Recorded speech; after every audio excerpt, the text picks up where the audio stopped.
45 minutes. Welcome to Wednesday morning on BBC One. Now we learn how to stay safe in a digital world.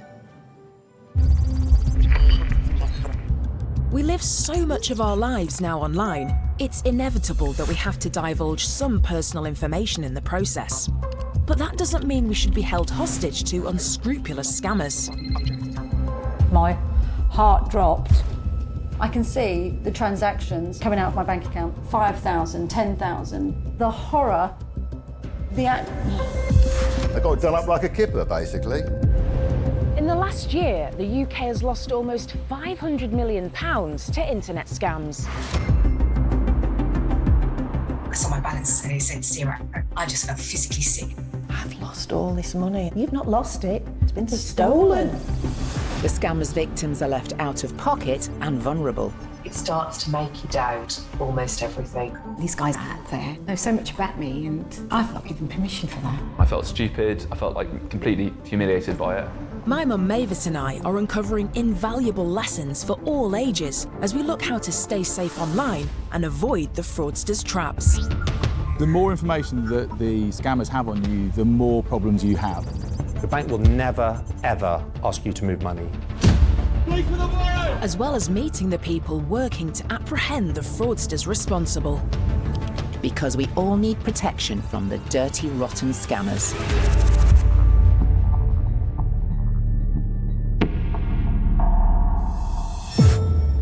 On today's show, we'll be going behind the scenes of the National Crime Agency to learn how they caught one of the UK's most notorious cybercriminals. He threatened to send a hitman. We'll also meet Natasha, who has had countless scammers all trying to get their hands on her money. I got a call from another random number, and this time they were impersonating the police. We learn about a black market where your personal details could be being sold by scammers. They are so businesslike in the way they operate. Sellers will openly advertise to other scam artists and fraudsters. And we'll learn why we react in certain ways when put under pressure by scammers. If threatened or stressed, the amygdala literally disables that kind of logical reasoning. Now, scammers know this. Wow.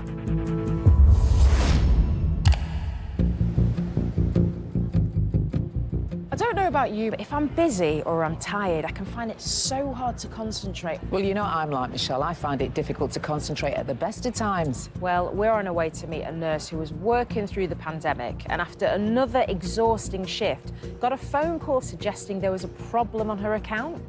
This isn't sounding good. Where are we going with this? Unfortunately, things only get worse from here, Mum. This is Melissa. She's here with her brother Nick to tell us about a scam that led to her losing most of her life savings.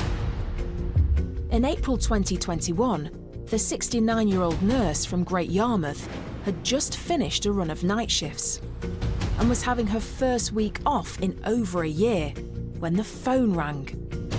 I had this phone call on my landline and saying that they were technical support and they had noticed suspicious activity on my account and wanted to try and secure my money. My heart dropped and I thought, what's going on? The person on the other end of the line said they needed access to Melissa's computer to protect her money. Believing they were genuine, Melissa did what she was asked and downloaded an app to allow them access. Whilst in control of her computer, the hackers set up a new bank account, what they referred to as a safe account, and told her it would be a temporary place to secure her money. Did they ask you for any information about yourself, any passwords or any security numbers? Nothing. I'd feel that this was legitimate, wouldn't you? Yeah, because they've they're not asked you for any information. You feel like you're being scammed when they ask you for information. As well as controlling her computer, the hackers wanted to access Melissa's phone too. Melissa uses facial recognition to authorise her banking, and so they needed to get a picture of her face to obtain access to her money.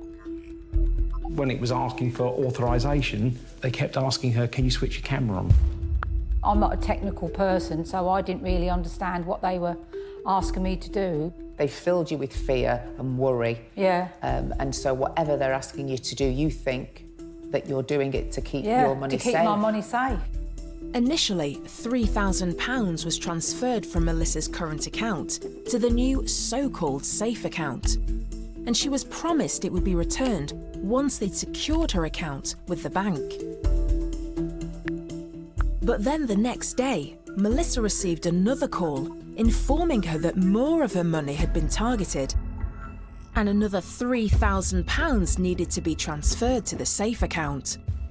This continued every day for a week. How much was it in total, Melissa? You reckon about 18? I think £18,000. £18,000. Over the course of a 6 week? days, 6 days. 6 days, yeah. Oh my goodness. They were 6 payments for £3,000 each over these 6 days. Transferring lower amounts of money repeatedly like this and building to a large total is a way scammers get round banks' money laundering warning signals, which can lead to accounts being frozen. And it's for this reason they targeted Melissa for 6 days running.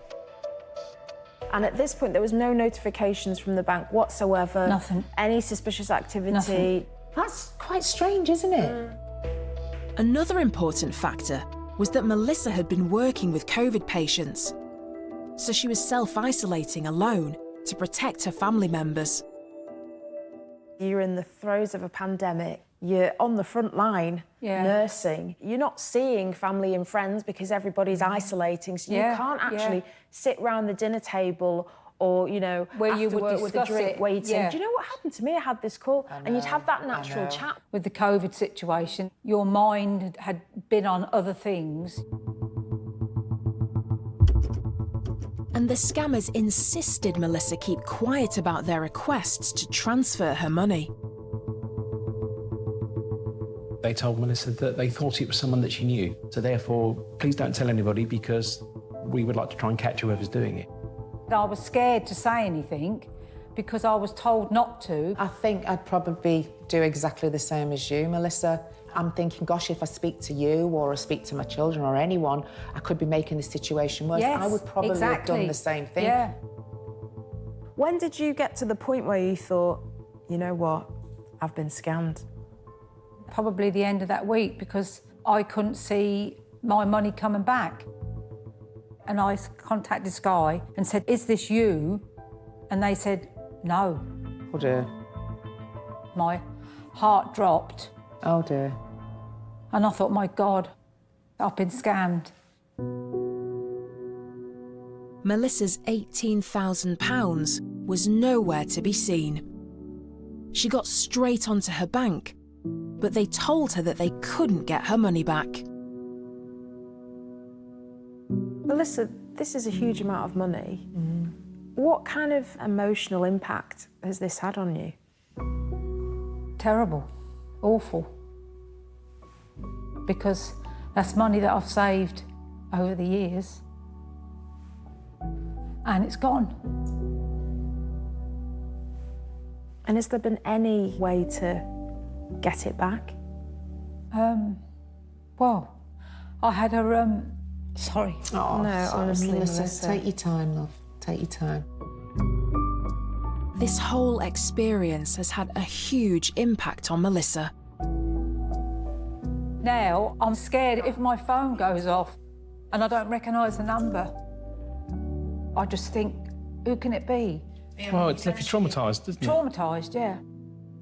You know, the psychological effect that would have had on you.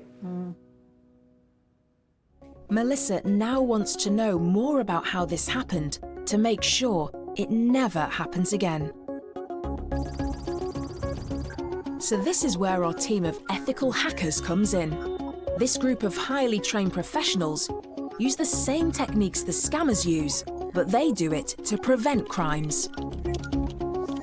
And they'll be digging around in the cyber underworld to see just what is out there on Melissa, to determine the best ways to protect her from future scams. Social media has been a key tool for us. People don't realise what's in the background of and how that can not only pinpoint your location, but gather a lot of information about you. We'll find out what they discover about Melissa later in the show.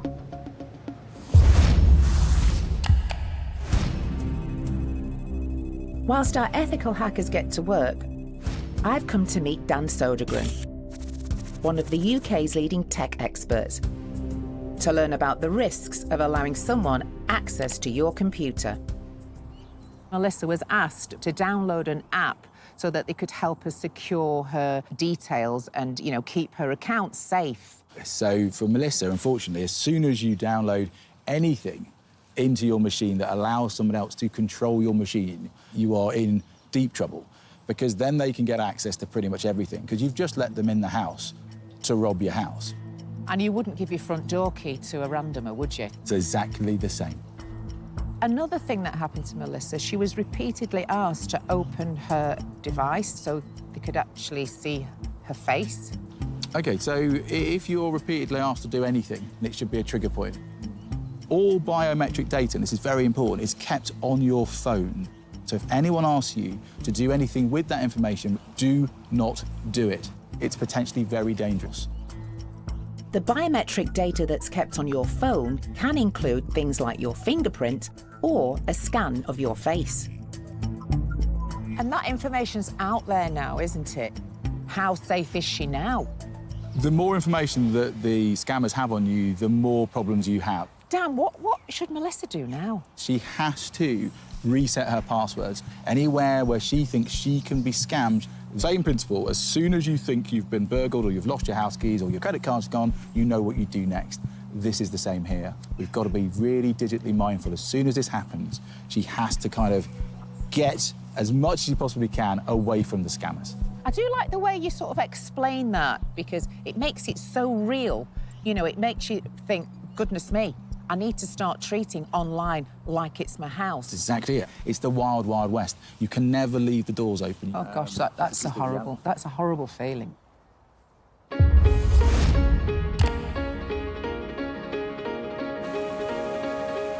Why do you think people are generally less vigilant in the virtual world? Because they haven't got any feelings attached to it. When you're in the real world, you feel, you touch, you see. Whereas when you're in the virtual world, it's like your senses are dead and you're like a robot. Seriously, that's how you feel. There are no feelings in the virtual world. That's why it's so easy. It doesn't affect you as much. You're not as scared in the virtual world. Do you think it makes you behave in a different way? Absolutely. No one can see your face or get back at you.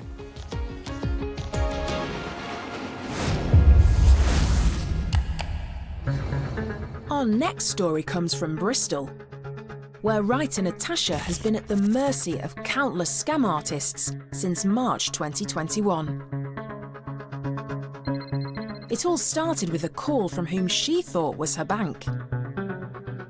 The person at the other end of the phone said they were TSB, the bank that I'm with, and that someone had tried to take out money from my account to the sum of about £400. So I'm instantly panicked by this. Natasha was kept on the phone for an hour while she thought they were trying to sort out the problem. After being on hold all that time, the person claiming to be from her bank stepped it up a gear. They then came back again and said someone's just tried to take out a 10 grand loan.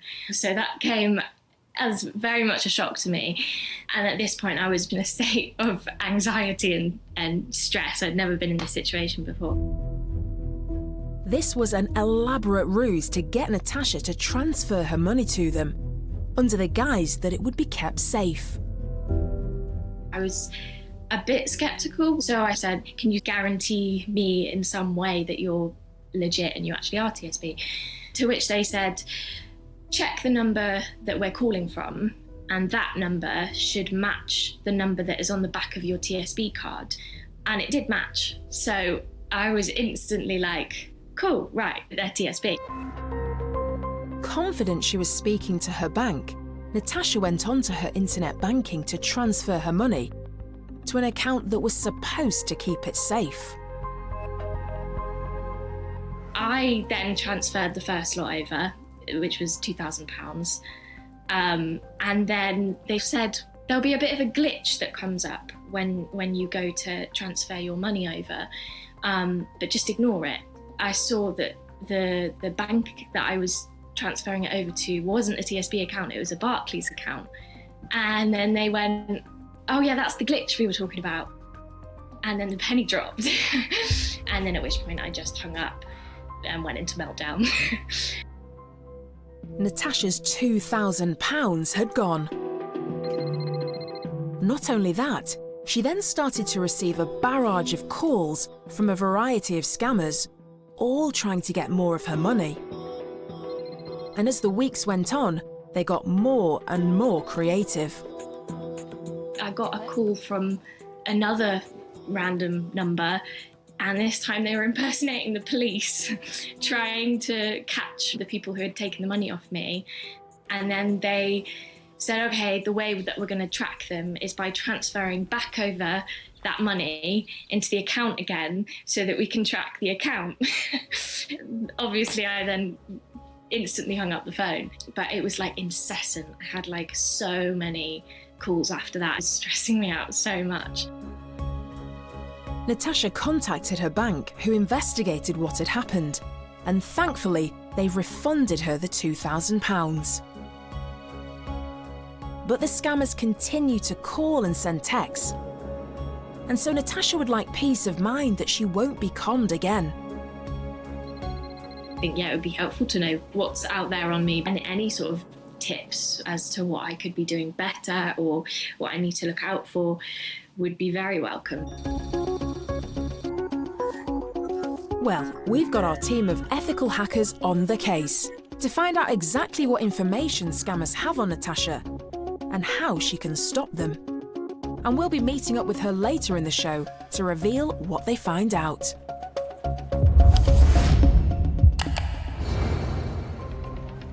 Whilst the ethical hackers delve into Natasha's case, I'm on my way to meet Paul Maskell. He works with both the City of London and the Metropolitan Police to help prevent these types of scams. Now, Natasha told us that after she was scammed, she received constant calls and messages from other fraudsters. Are scammers targeting us repeatedly, would you say? Now, the problem is, especially when it comes to fraud, is that once a certain person has been identified, they are then retargeted because there is obviously something there that makes them more susceptible. Are scammers selling details of people that have been scammed onto other scammers? They will openly advertise to other scam artists and fraudsters and sell that data, whether that be card details, whether that be personal data. They'll sell on these details, they'll circulate it with other colleagues, in inverted commas, because they are very much an intrinsic and a very contributed network of fraudsters and criminals. Paul says Natasha could have ended up on what is known as a suckers list. These are essentially spreadsheets that have a collection of contact details, but on top of that, that data can be categorized and say what type of scams are they more vulnerable to as well.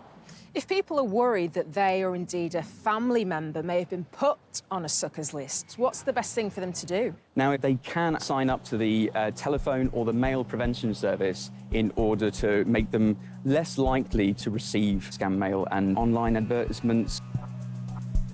If you think you might be on a suckers list, head to citizensadvice.org.uk to find out how you can stop unwanted calls, texts and mail. Time to catch up with our ethical hackers. They're our team of scam experts who've joined forces to fight cybercrime. Earlier, we heard from nurse Melissa, who lost £18,000 of her life savings in an elaborate scam. ICRA has been looking for clues as to why Melissa was targeted and where she might be vulnerable. ICRA, hello. Hiya. Checking in about what you might have found on Melissa? A lot of the information that we found was to do with her personal life and her hobbies, and that might not necessarily seem as something a hacker can use against you, But it's these little details on a person's personal life that can be used to try and sell something to a person and then further scam them. It's horrible to think how scammers are exploiting things that are personal to us. But we need to be more careful, don't we, with the information that we're sharing. Thanks for the advice, Ikra. No problem. Finding Melissa's personal details is just the tip of the iceberg. And we'll be reporting back to her everything that Ikra has found later in the show.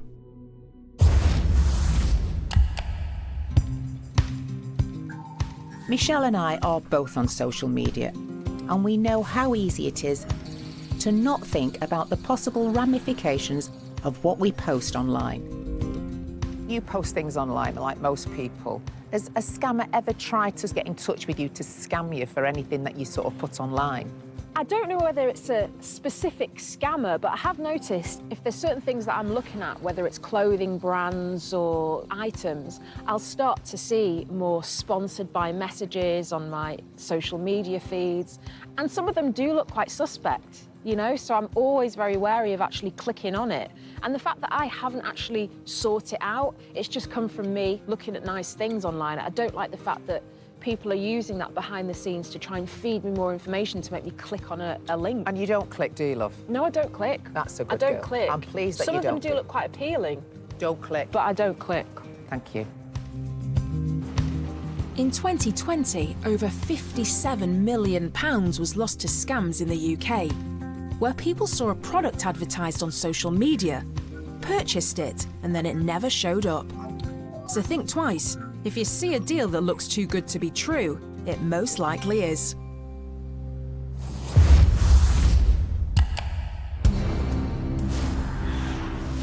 The next thing we want to look at is how we behave whilst being scammed. Nurse Melissa told us that she was caught off guard by her scammer when she'd just finished a run of night shifts. So I want to find out how being tired and put under pressure can affect your decision-making.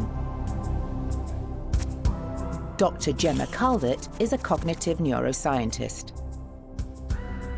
So we're going to talk about different states that someone's mind goes through when they're being scammed. You know, how does it affect us and what's happening? Well, I think you have to start by understanding that there are two routes to decision-making. The first is called System 1, and it's very, very fast, involuntary, automatic, and it's responsible for all of the routine things that we do every day, like make the breakfast, get the kids to school, drive to work.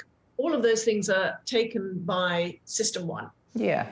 Now, the other system is System 2, and that's much more effortful. For example, if you have to do a complex calculation. So these two systems typically operate in tandem, but most of the time, I think we're in sort of System 1. Now, scammers know this. Wow. Because it's error prone and it tends to make snap decisions. You're right. So does our brain work differently under different emotions?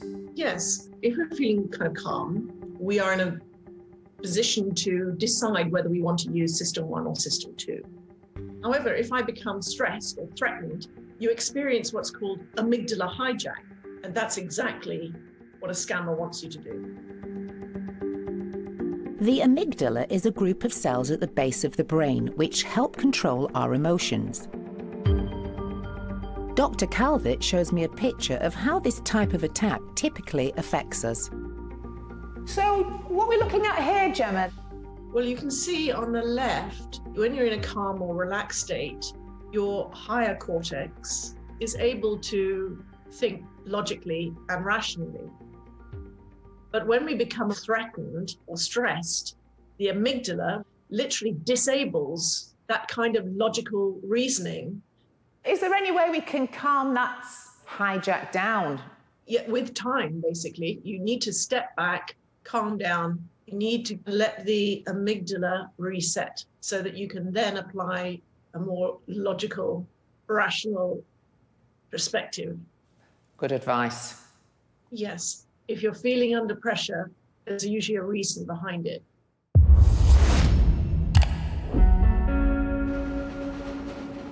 The The problem with being scammed is it often feels like a faceless crime conducted by anonymous people that we rarely get to hold to account. But the National Crime Agency is determined to change this and are targeting those responsible. The National Crime Agency in London. This is where police officers tackle international cybercriminals. Unlike other crimes, these crooks can target anyone, anywhere in the world, at any time, and that makes it incredibly difficult to catch them. One of those tasked with the job is Paul Smith.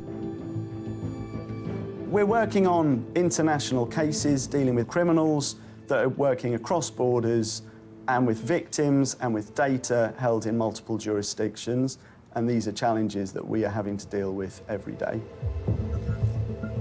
One of Paul's most complex cases involved a computer science student, Zain Qaiser, from Barking in London, who, aged just 17, targeted hundreds of millions of people around the globe, all from the comfort of his bedroom. He had the IT background, so he had the skills that would set him up to be able to do this type of criminality.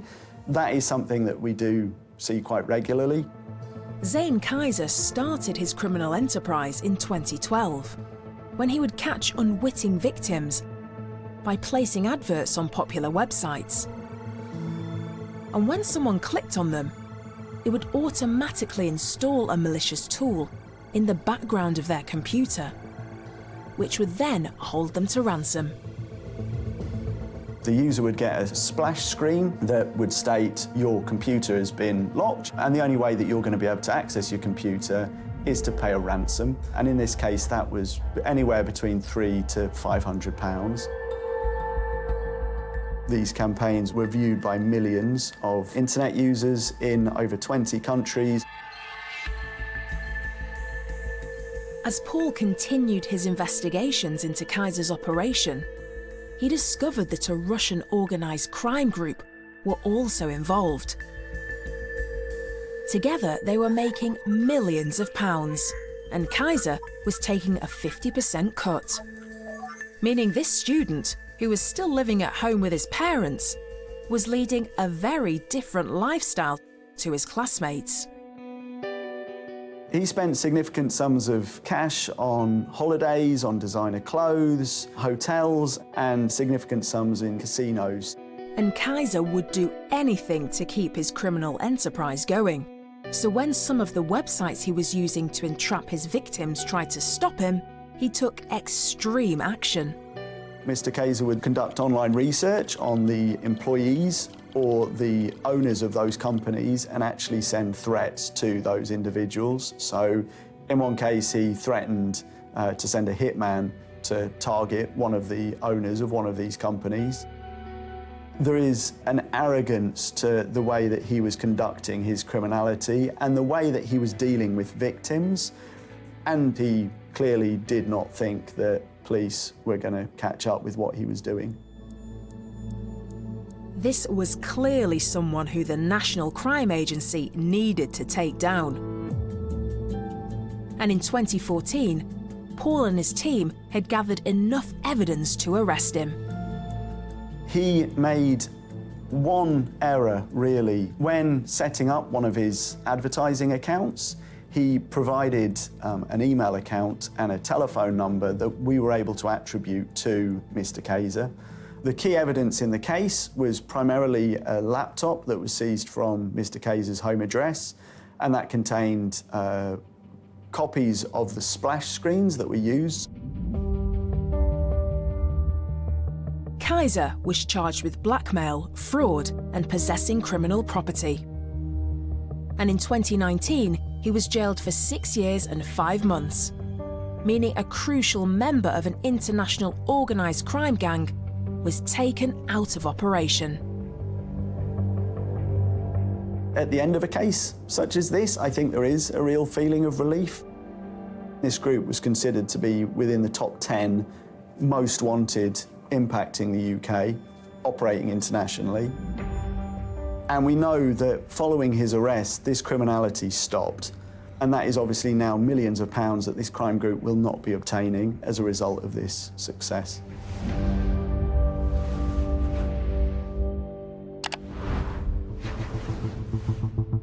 As we've learnt, scammers operate 24 hours a day, 7 days a week, and can strike from anywhere in the world. Natasha in Bristol has been receiving scam calls and texts day and night since she had £2,000 fraudulently taken from her. I saw that the bank that I was transferring it over to wasn't a TSB account, it was a Barclays account. And I just hung up and went into meltdown. Thankfully for Natasha, her bank was sympathetic and gave her money back. But the scammers continue to bother her, and so she's asked us to find out why. Our crack team of ethical hackers have looked into Natasha's case, and it's time to reveal what they have discovered. Your bank will never, ever identify themselves via the number on the back of your card. So anyone saying this to you under any circumstances is a scammer. Had you heard of number spoofing or anything like that before? No, never. The person I was talking to was so nice, so lovely.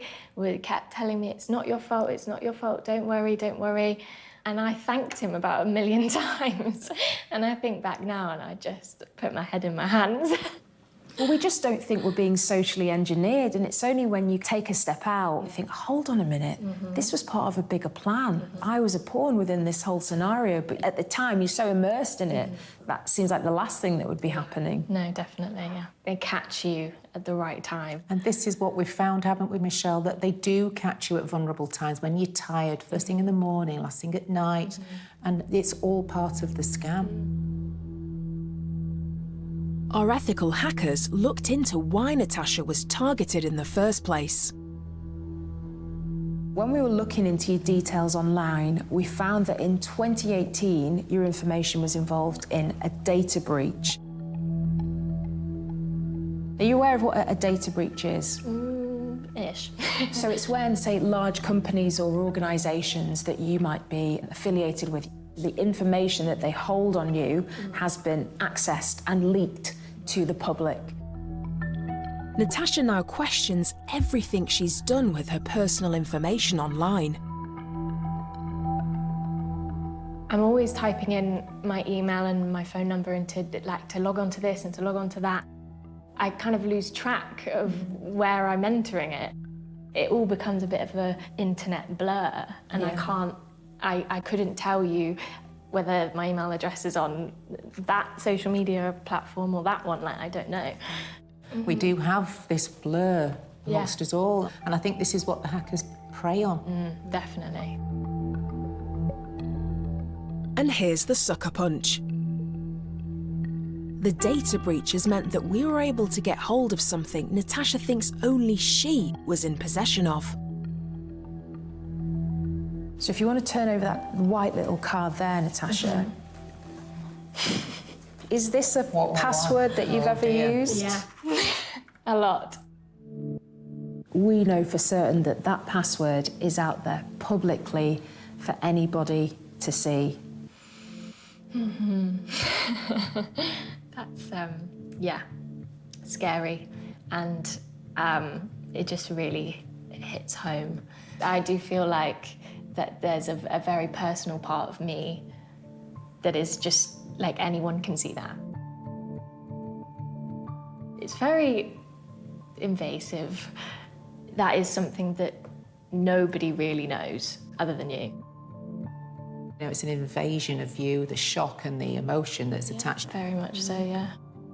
Just seeing it in black and white, it just has really jump-started me to do what I keep saying I'm gonna do and then not doing, because I'm like, oh, it'll be fine, it'll be fine.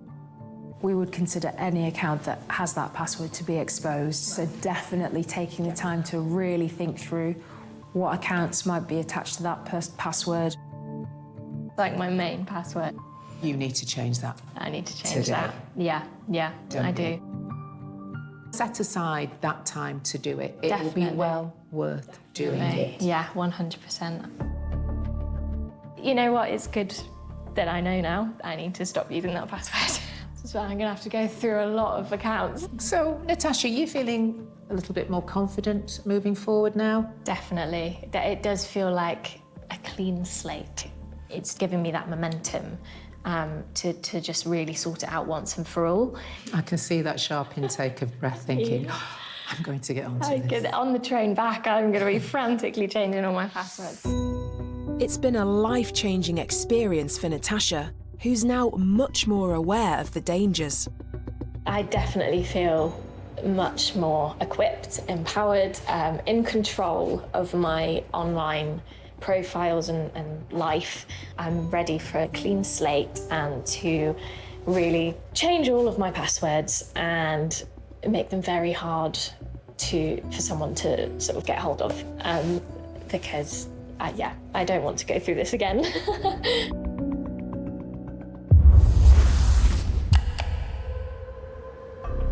Since the start of the COVID pandemic, the NHS has seen a concerning increase in the number of its staff being scammed. Earlier, we met nurse Melissa, who was a target in April 2021, when scammers gained access to her computer and stole £18,000 of her life savings. My heart dropped. Oh dear. And I thought, my God, I've been scammed. That's money that I've saved over the years, and it's gone.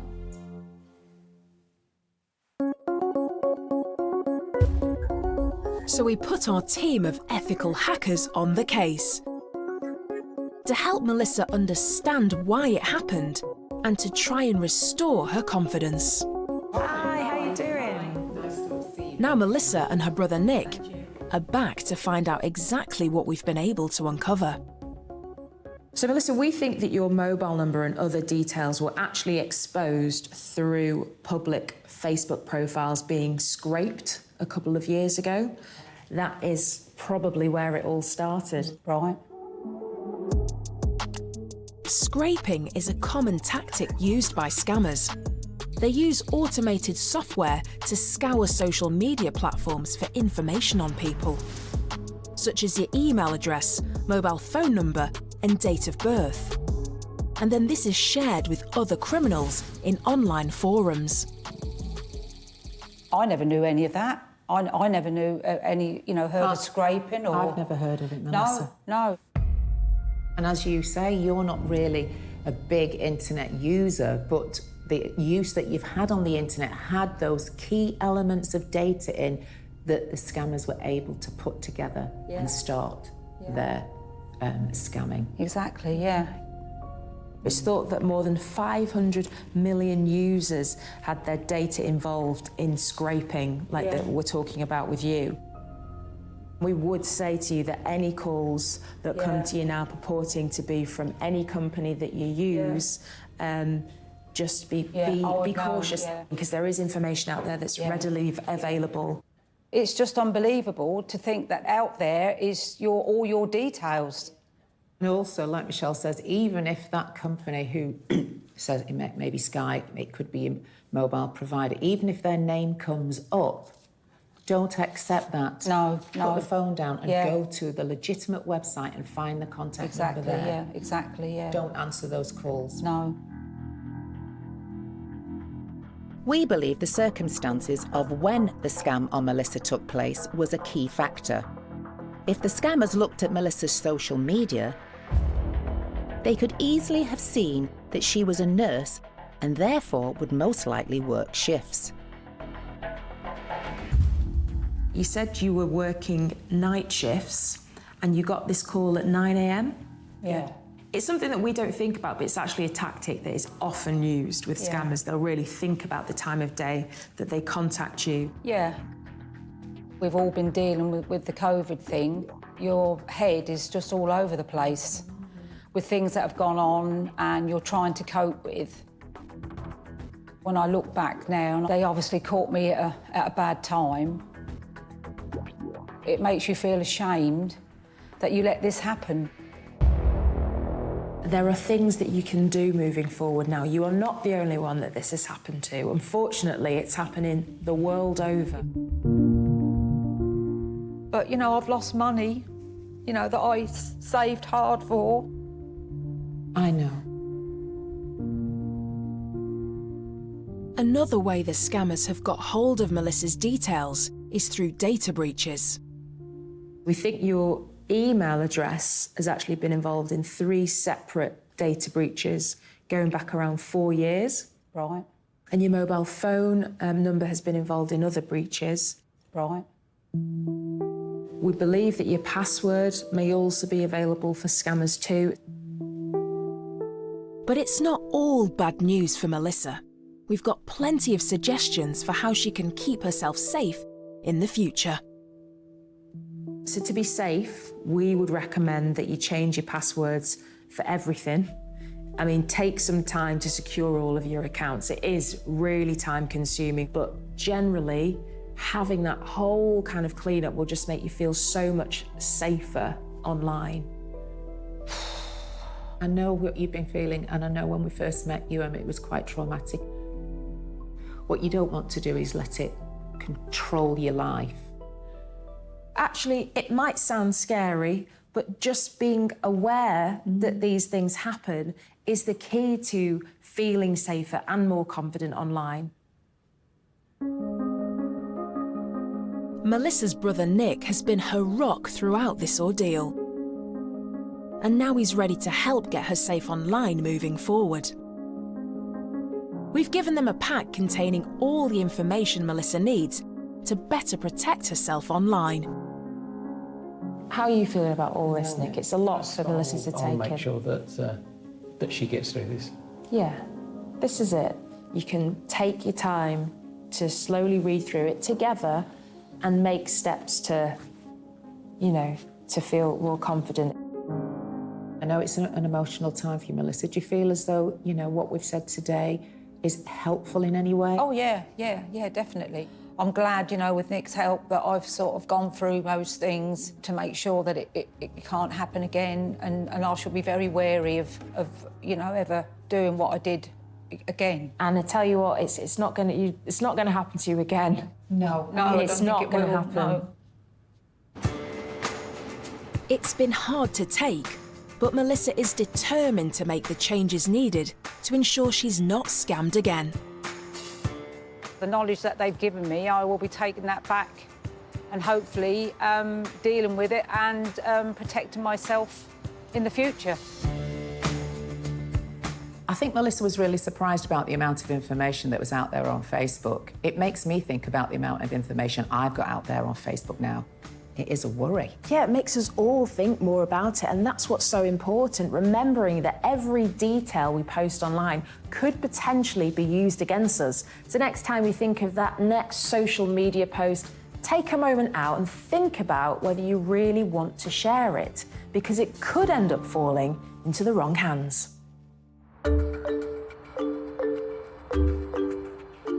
Delve deeper into the world of cybercrime and online scams with the Open University. From phishing and malware to Trojans and worms. Head to bbc.co.uk/scammers and follow the links to the Open University. They were driving towards a dream staycation, but once they arrived, it turned out to be a nightmare. Rip-Off Britain investigates next on BBC One.